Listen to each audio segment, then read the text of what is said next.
Good morning, and thank you for joining us in at the Early Bird. We're going to get right to it. Thank all of those from the mother campus, also from the virtual campus. I want to talk to you this morning about can you. Can you turns into can we. Not only can we, but also you're someone of importance. So we just want to point out some things this morning. We just had leading up, I think it was Palm Sunday, Resurrection. I think we had Lent, Palm, Resurrection. So we had all of these things. But then there's a text biblically that talks about take up your cross and follow me. The question is, what will be your position going forward? What are the things that you and I are going to leave behind and embrace the new opportunities, also embracing the unknown? Because if not, we just went through an exercise of fertility to not produce. So when we went through it, and there were those that were doing the 40 days of Lent, then we had the Palm Sunday, then we had Resurrection Sunday, and we heard all of this great knowledge. But there's a responsibility. Jesus didn't do that and die for us to be a circus or to honor and to celebrate. His whole initiative was about change. And this takes us back to Psalms 51. And there's a part in here that I'm going to share with you. I had seen it, but it stuck out to me. It says, create in me a clean heart. Psalms 51, stanza 10. Oh God. So we have to, first of all, understand where our resources come from. He says, oh God, and renew a right spirit, which he was in line, but knew that his spirit was not where it needed to be in order for him to function at the capacity that was needed for leadership. There's a difference. Within me, cast me not away from thy presence. In other words, God doesn't leave you. Many times we walk away from God because we don't want the adjustment. Now, the old school word would be correction or bringing it to our reality. We don't want that. Don't tell me I'm wrong. We kind of live in that type of society now. I am never wrong. No matter what I do, when I do it, how it affects others, I am never wrong. So the question becomes, can we? Can you? And what it says is, cast me not away from thy presence and take not thou Holy Spirit from me. If David was struggling with the Spirit of Christ on his life, how can we function without the Spirit of Christ? He asked God not to take it. Allow me to grow. And now I understand why one particular writer would say, you have the Holy Spirit, but the Holy Spirit doesn't have you because you have to grow. Many people do not want to grow. So the question becomes, can we? Can you? What? What is it? Can we start with the right approach? We all got to deal with issues and problems. The problem is the previous issues and the previous problems have not been resolved. So now I'm already gaslit, and somebody has gaslighted me. And now here comes another situation. And I'm already on fire. So I'm not going to have the right approach. I'm not going to have the right temperament. I'm not going to be and have the right mindset. I am going to speak out of me. I'm not going to speak out of my intellect and intelligence. I'm not going to speak out of the wisdom of God. I'm not going to speak out of the voice of experience. I'm going to speak because I am not in a good headspace. I am not free in my mind. So now I am going to set more fires. So the thing this morning, yeah. Yeah, it only starts with a lenser and then Yes. spreads everywhere. It spreads. So then we wonder, and then we go to God. Well, why do I have this fire? It's because number one, we didn't have the right approach. Now here's the kicker. Can you? Listen to this. Can we do what's right over our feelings? Amen. Can we make an honest decision that is balanced on the facts without a knee-jerk reaction or a takeover spirit or playing victim when we initiated the fire.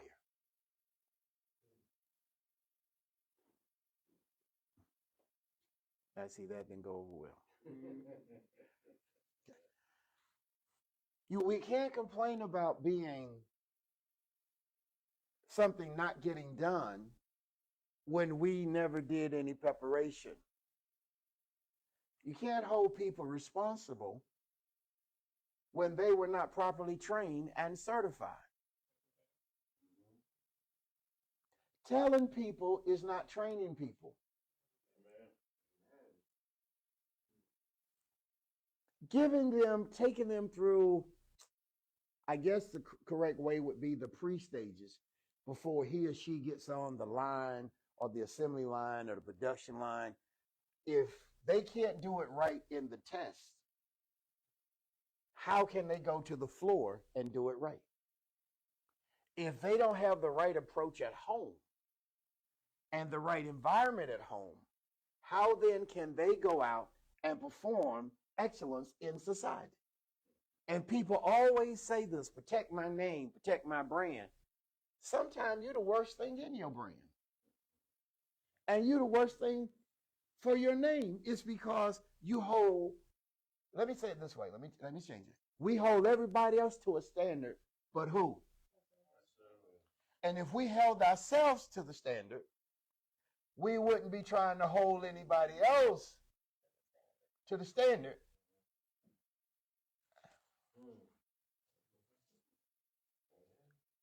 I mean, we always can offer criticism. We always, I should have did this, he should have did that.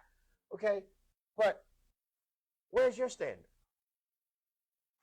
Can you? So David recognized that he didn't have one.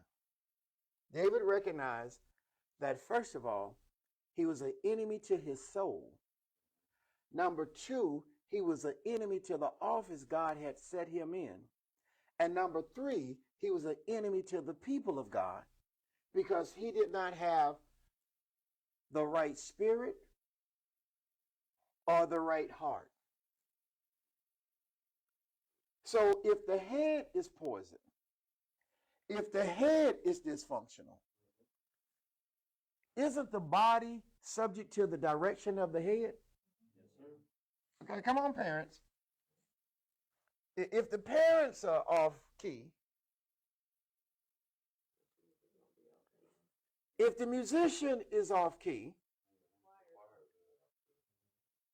so the question, can you get in key with the destiny of your life?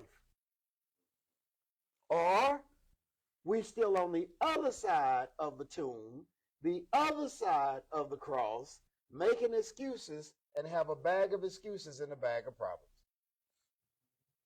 Now, how do I say this? And I can tell this is going to be short. It's already getting hot in here. I guess temperatures are rising. Here's the thing. Here is a weakness. And I'm saying this especially to the Gen Zs, the Zennials, the Millennials, the Gen X, the Gen Next, the Gen Y, the Gen Next, the Gen Z, and the Generation Alpha. And I'm going to say this real slow. Getting more things doesn't mean we're moving forward in the right direction. Getting more things. Because most of the time, the generations now, not all, but the majority of them, parents and grandparents and friends are giving them things. I come from a generation where you had to do it yourself and earn it. Many people are raising their kids because they're in a different financial situation. They're handing their kids things without the kid or the young person knowing the responsibility and the value of what they're being handed. So everybody's going outside with baking powder in their chest, looking big. I've got a car. I've got this. I have this jewelry. I have this vehicle. I'm driving the family's third high-end luxury car without the responsibility of the insurance, without the responsibility of the taxes, without the responsibility of the maintenance, without the responsibility of accountability to what they have. Does this make sense? I said again, Gen X, Zennials, Millennials, Gen Y, Gen X, Gen Z, and Gen Alpha. Because this is why people look back and say what's wrong with them is the school of learning and the school of earning and the school of training and the school of development has been shut down. Because we have seen that my grandson and my granddaughter can take my phone and do things that I never knew the phone could do. So we assume as parents and as grandparents, well, they're smart, but not wise, not experienced, not disciplined, not in control of their emotions, do not understand their destiny.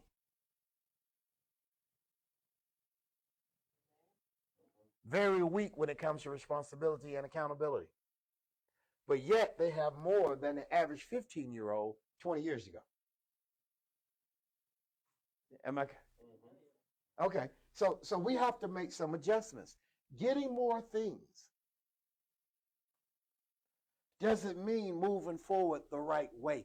David was king and filled with the Spirit of God and had to come back to God because this is a thing I haven't said. He was abusing the privilege and the power of being in the position.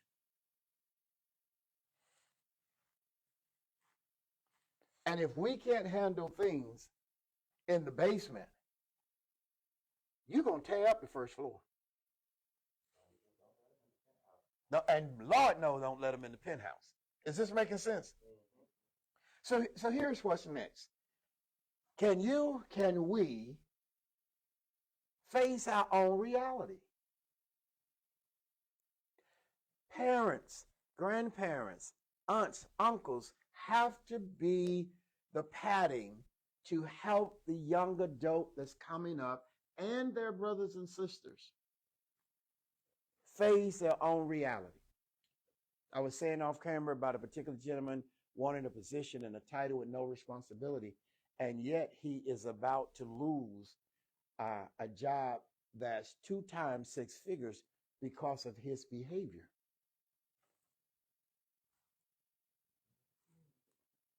Now, he's been out about a year for surgery, but before he went out, he had this predisposition that wasn't ethical or proper for the position that he held. You can do the math. And now that he's going back, he's gotten worse. And he's been told, if you are tested one time and you fail, the 20 plus years that you've given us service, you're gone. Money don't change behavior. Clothes don't change who you are. They should complement you. They should be an asset, but they should not rule your mind, your focus, your future. When your feelings get in front of your intellect and intelligence, we all are headed to a cliff. Come on, parents. When your feelings and emotions and being gaslit and people gaslighting you, you tend to run off of adrenaline than knowledge, substance, intellect, and intelligence. And have you not had your parents and have you not had your brothers and sisters say, you're smarter than that? And what do you say? Well, I know. Come on. You get offended? Yes. Oh my God. We are the most sensitive nation and people in existence right now. If you look at somebody, they either got an attitude or they can become victim or they can become violent. You at one point, and I'm old, you could tap your horn because you only have 6 seconds on the average turn signal. And you just tap your horn instead of the person going, they flipping you off, saying stuff, but they don't want holding up everybody. But if you reverse it and they're behind someone, they're screaming and yelling and laying on the horn. It's okay. Well, you are the Tasmanian devil. Yeah, come on. Now, David talked about this. David said, take not your Holy Spirit. So what I want to do is to help you identify, and those that are part of the virtual campus and the global campus, identify when does the Holy Spirit begin to lead you? Or you just say everything that comes to your mind. Somebody point back at me and say, you guilty of that. You will hurt a person's feelings with no intentions to hurt their feelings, but you tell them the truth. But it's how, come on, say it. It's how you tell them the truth. It's how you say it. Yeah, I'm in my feelings. It's how you say it. You should say it nice, like, hey, I didn't appreciate your tone. I don't like how you said that to me. It didn't have any compassion in it. You just, but we had 10 tires left, and you burnt down 9.5, and the last tire is 80% consumed. And you want me to come to you and say, oh, that was an off-brand tire. Yeah, because we like to deflect. Does this make sense? See, here's the thing. A couple things real quick. Focus on this. Learn the lessons to stop repeating the failures. It is not so much what other people are doing to you. Many times it's what we are doing to ourselves that's coming from our own thought process. Trying to do too much. Not preparing. Sitting there in stewing in a moment of confusion. Some people sit for hours. Mind all over the place. You have to get direction. Make a list. Put it in what you don't lose, your phone. Set an alarm for the list to come up. Most people have in their phones reminders. Am I right? Okay? Don't worry about how you feel. You'll feel better when you accomplish your assignments. Don't worry about how you feel. You will feel better when you accomplish your assignments. We spend more time talking about what we don't want to do than what we should be doing. And we do no prep. There's no pre-prep. We want to go from 0 to superstar. No training. In less than 3.4 seconds. We want to be on top, and that's an illusion. You cannot overlook the process. Now, what was David saying? If I'm going to say this to the next generations, is David was telling God, I need to go back to the processes, God. I need to go back to daily devotion, daily devotion. I need to go back to meditation.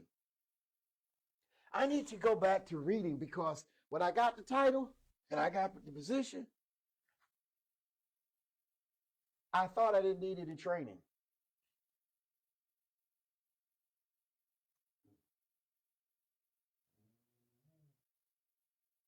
So I have messed up. I have killed people. I have started wars, all because I was not balanced in myself.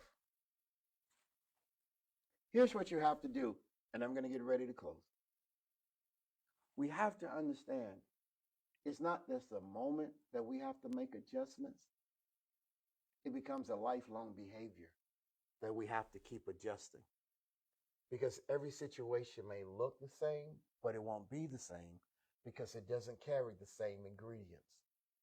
Here's the next one. Understand, new heart leads to new information. New information leads to new behavior.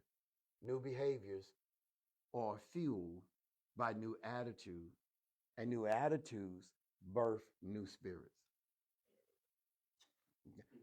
Go back and look it up. But now here's what it says. You gotta ask God to develop and create in you a new heart. The right spirit. When you get that right spirit, you gotta ask God to not only work on your heart, but you gotta get new information. Because the information that you have generally is generated by you. It's not generated by reality. It's generated by imagination. It's generated by hallucination. It's generated by illusions. It's generated by being gaslighted. All right? So now when you get new information, you have to adjust to a new behavior. But a new behavior is birthed through a new attitude. If your attitude stink, your behavior, as the old church would say, will not be becoming to a saint. That's what the old church would say. Okay? So then when you get the new attitude, you'll start to birth a new spirit. And here's the defense mechanism. With the Holy Spirit will guide you from allowing people to gaslight you. Because family members can gaslight you. Children can gaslight you. You woke up fine, but when your feet hit the floor, the world attacked you. And sometimes the world isn't attacking you, but when your feet hit the floor, your mind and body is not aligned with your destiny. So you have to deal with you. And so David, this was a personal moment in David. And David said in previous, I have sinned against you. Because Lord, first of all, I have to be accountable to you. We spend our time getting even when the Bible says, for we don't wrestle against flesh and blood. So we don't believe that there are spirits.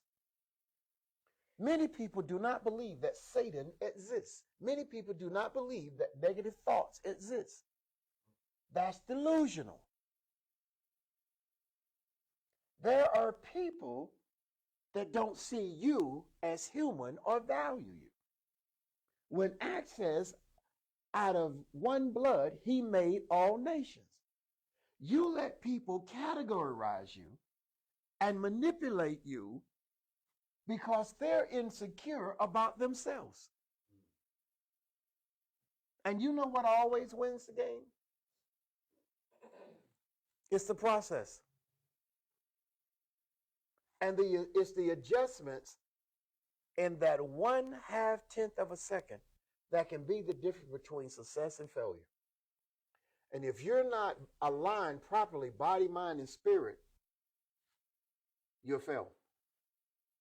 So then your adversary comes and beats you down with your failure when you could have made an adjustment in the process.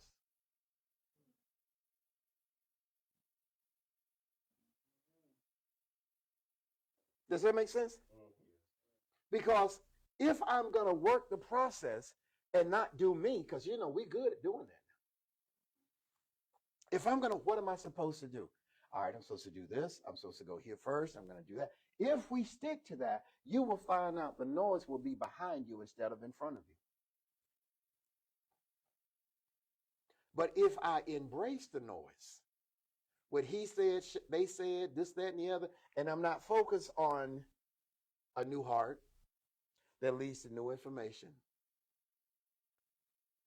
that leads to new behaviors. Come on, talk to me. That leads to new attitude. Attitude. See, the problem is most of the problem is that attitude. That coconut up there. And nobody many times have to deposit anything in that coconut. That coconut will make it up on its own. Come on, somebody. And you know how you know, when you made it up on your own, you start saying, yeah, that's that coconut that got in charge. It's in charge now. I don't care what they say. They just jealous of me. Yeah, I got my mind made up. This is what I'm going to do. I'm going to tell them. They don't know who they playing with. I'm going to show them. Does this make sense? Last but not least, 2 things real quick. This will not be that. I want you to write that, young people. This moment will not be the end of my story. This moment, the situation, this challenge that I have in my body, in my mind, this will not be that. And here's what happened in the church world. 2 words you're going to have. Faith and fight. You're going to have to stand up for your freedom. No one's coming to give it to you.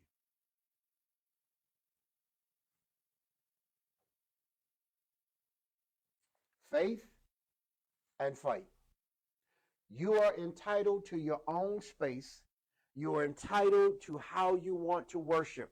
But other people want to control what they didn't give.